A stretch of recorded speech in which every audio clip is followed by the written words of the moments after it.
de ma jeunesse. Ouais, justement, Ouais. c'était la question que je te Ouais. posais. Comment s'est déroulé ce parcours universitaire au sein de l'École des Beaux-Arts de Tunis? Quels souvenirs tu en gardes aujourd'hui? Alors, je garde ma première année des Beaux-Arts, surtout en séance de dessin, avec chez Monsieur Abdelhamid Hajem, paix à son âme, il vient juste de nous quitter. Mhm. Donc c'était une séance de 8 heures. Euh, et j'ai appris en cette première année vraiment la technique, comment dessiner un modèle, soit en gypse, soit un modèle vivant. Et là, j'ai compris vraiment que c'est les dessins qui m'intéressent plus qu'autre technique. C'était la découverte aussi de l'histoire de l'art. Mhm. Voir les chefs-d'œuvre en diapo avec Madame Micheline Hamrouni en amphi. Il y avait aussi ces 4 heures d'histoire de l'art qui étaient vraiment sublimes et fascinantes. Nous, on n'avait pas à musée, on n'avait pas accès à l'histoire de l'art au lycée et au primaire. Donc ça, c'était l'occasion de s'ouvrir vers le monde pictural ou le monde de grands peintres et grands chefs-d'œuvre et des sculpteurs. Voilà. Mhm. Alors, c'est un univers qui s'ouvre à toi, mais Ouais. à quel moment, Rachid Armara, tu te dis, voilà, je sais ce que j'ai envie de faire, c'est la gravure. Alors, puisque c'est le dessin qui m'a fascinée, et c'était voilà, c'était une jolie anecdote. On restait, le dessin disait que les garçons sont plus forts en dessin. Alors j'étais dans un groupe des étudiants, on était vraiment il y avait une concurrence à l'atelier de dessin. Mhm. Donc je restais le plus longtemps. Même au moment de pause déjeuner, je restais. Mhm. Alors, ils ont dit, voilà une fille qui nous défie. Donc, c'était ça, la jolie concurrence. C'est une fille qui vient et que je dessine bien comme vous. Il n'y a pas que les garçons qui savent dessiner. Il n'y a pas que les garçons qui restent le plus longtemps dans l'atelier pour ça. Alors, Pourquoi? Parce que ouais. c'est une discipline physique, hein? Pourquoi il disait ça? C'est une fille qui nous défie. Jusqu'à maintenant, j'ai pas trouvé la réponse. Mhm. Pourquoi? Parce non, il y avait pas le physique. Je crois, il y avait juste, il faut juste aimer, il faut juste croire en soi-même et suivre vraiment les techniques, les proportions et aimer surtout. Donc on Mhm. on Je arrive. te laisse continuer. Après, il y avait dans l'ancien système universitaire, il y avait le choix de s'orienter art Mhm. plastique ou bien design. J'ai visité les ateliers, j'ai visité l'atelier de sculpture, céramique, tapisserie à l'époque, gravure et peinture. En rentrant à l'atelier de gravure, en voyant les planches, les tirages sur les murs, je me suis dit non, ça, je dois être dans cet atelier-là. Et j'ai coché une deuxième fois le choix sur ce petit papier bleu, je me souviens, orange, art plastique, spécialité gravure. Mhm. Voilà. Tout ne s'explique pas finalement. Je crois que c'est l'histoire d'un coup de foudre, hein. Oui, Mhm. oui, Mhm. oui. Alors, selon Rachid Armara, qu'est-ce que la gravure? Je voudrais avoir, si tu permets, ta définition à toi de la gravure, de cette discipline. La gravure, c'est le linéaire, tout d'abord. C'est savoir dessiner.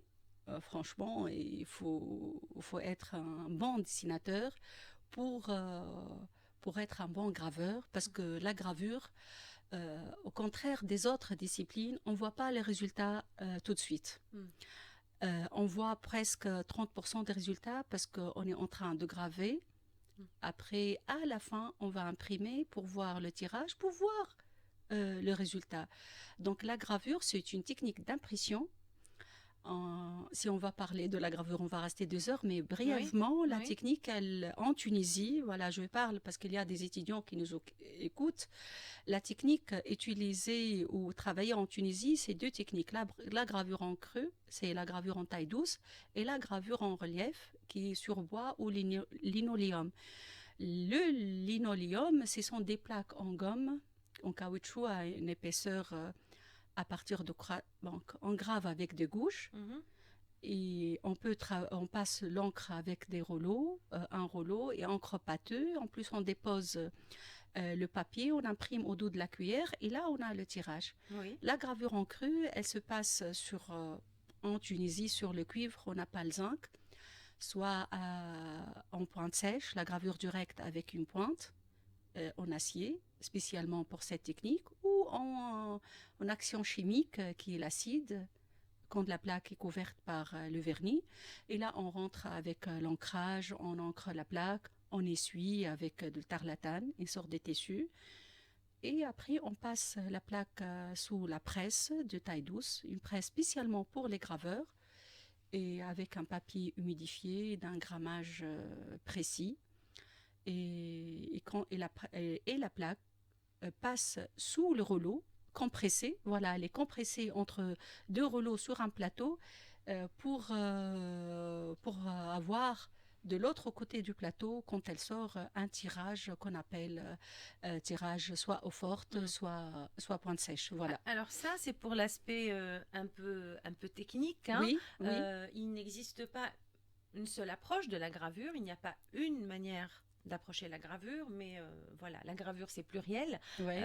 Qu'est-ce qui va faire que justement cette discipline est assez limitée en Tunisie? On en parlait en off tout à l'heure. Il n'y a pas une pratique majeure, j'ai presque envie de dire, de la gravure chez nous en Tunisie. Pourquoi? Alors, elle dépend de deux causes. Mm. La première, le public tunisien à l'époque, il comprenait pas la gravure. Quand tu dis à l'époque, c'est À quelle l'époque, époque? voilà, je vais dire jusqu'à 90, si je me trompe pas, hein. Mhm. Je peux dire même jusqu'à 2000. Il y avait une petite élite qui comprenait la gravure, parce que pour les gens, c'est une, entre guillemets, photocopie. Mm. C'est une édition, donc la peinture, c'est une œuvre unique.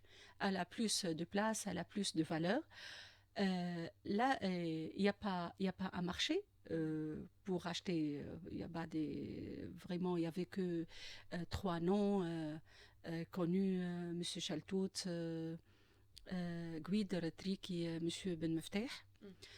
Après la génération de Bekr Ben Fraj, c'est à partir de Bekr Ben Fraj qu'a commencé à avoir vraiment un élan et les gens comprenaient un peu plus la gravure.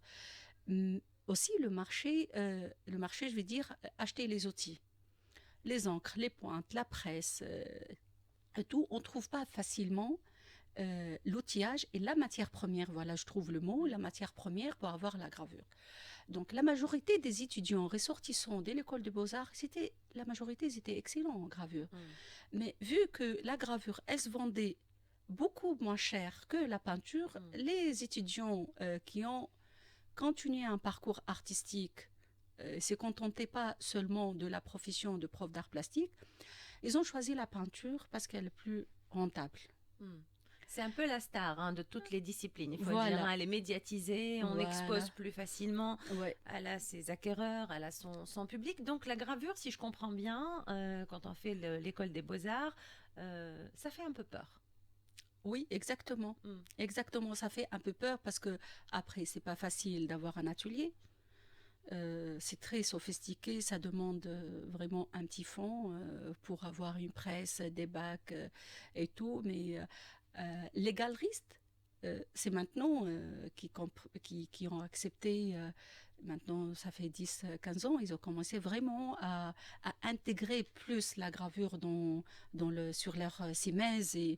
et dans leur programmation et aussi, grâce à nous, les graveurs, Mm. on s'est imposé avec, avec notre persévérance, avec les œuvres qu'on présente, Nabil Sawebi, Salwa Haïdi, Kamal Abdallah, Bekr Ben Fraj qui est avant nous, Rab Askik, moi-même. Donc il y a cette génération où vraiment on a notre amie Karima Ben Saad, qui a Qala Zghira, que je salue, elle a un espace aussi où il y a un atelier et on a milité, entre guillemets, autrement, pour permettre à la gravure de prendre une place.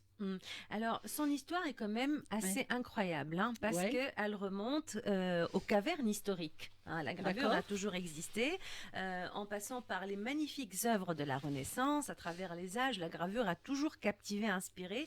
Mais est-ce que selon vous, Rachida Amara, c'est une discipline suffisamment connue de par le monde Ouais. aujourd'hui en 2025, ou il faudrait faire plus d'efforts pour la faire connaître? Oui, elle est connue. Si on remonte à Rembrandt, Oui. voilà, Picasso, oui, l'hyperactif voilà. qui a touché à Oui. toutes les disciplines. Ouais. Et Mhm. Picasso, il a une phrase quand il parle de la gravure, c'est lui qui a touché à toutes les techniques, c'est un fou, c'est un travailleur. C'est un Quand, hyperactif, c'est un oui, génie. quand il passe à la gravure, qu'est-ce qu'il dit? Il dit passons aux choses sérieuses. Oui, oui.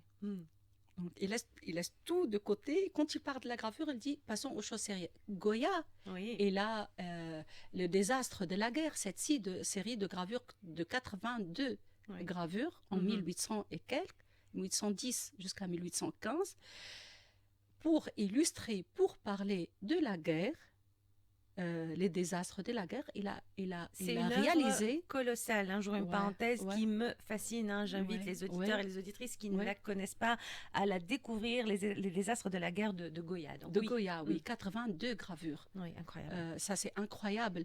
Donc, c'est un peu un travail de médiatisation, un travail de journalisme, un travail d'un œil qui a assisté à travers sa fenêtre au désastre de la guerre. Donc, c'est fascinant. C'est une technique très fascinante. Et c'est une technique aussi qui a permis aux gens d'acquérir des œuvres ou une œuvre chez eux parce que c'est édité, c'est un peu moins cher que la peinture. Voilà.